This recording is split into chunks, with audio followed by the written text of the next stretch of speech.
The animals have to adapt.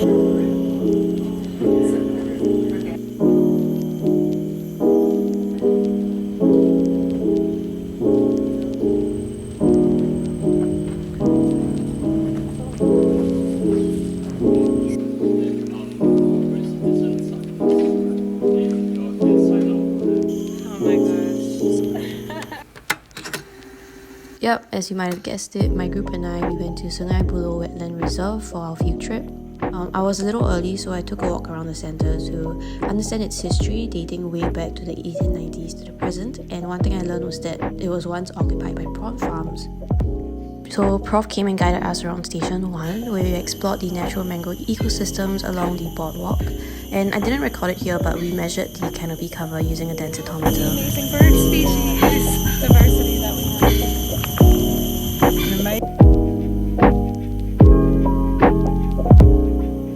We're already starting to see mangroves on this side right here because we're close to the channel.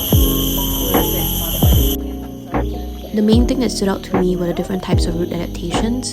Here you have the prop roots and then some pencil roots, and we also learned about mangrove leaf adaptations. Botany, and they have these little, underneath the leaves, they have these little pores to exude the salt because they have to, remember, they have to adapt to not only high tides and inundation and low tides and desiccation, but also excess amounts of salt. Okay,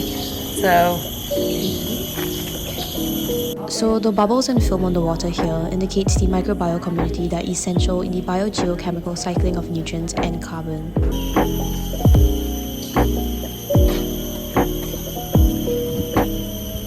We then headed on to Station 2 in the middle of the main bridge, where we met Zoe, who demonstrated water quality sampling and tidal hydrology.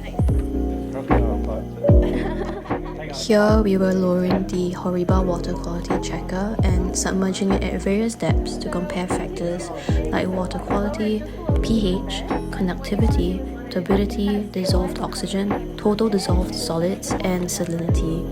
Here, and it'll tell us when we think it's stable enough to take down and measure.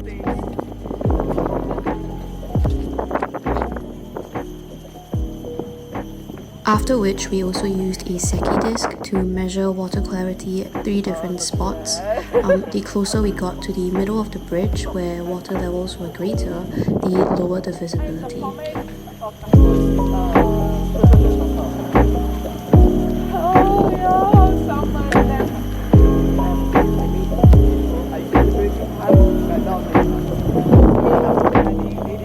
My hands are sad about it. Yeah, it's really heavy and we don't know how to find it. Our group was really lucky because we spotted 2 crocodiles, one small one at the bank, and this huge guy who swam away when we were about to head to the next station. Okay, I'm sorry, but the next 2 stations weren't well documented on my camera. Basically, we went birding with Samuel and learned wetland vegetation monitoring techniques with other TAs. Here we were using a sampling quadrant to measure the herbaceous cover. Okay, bye.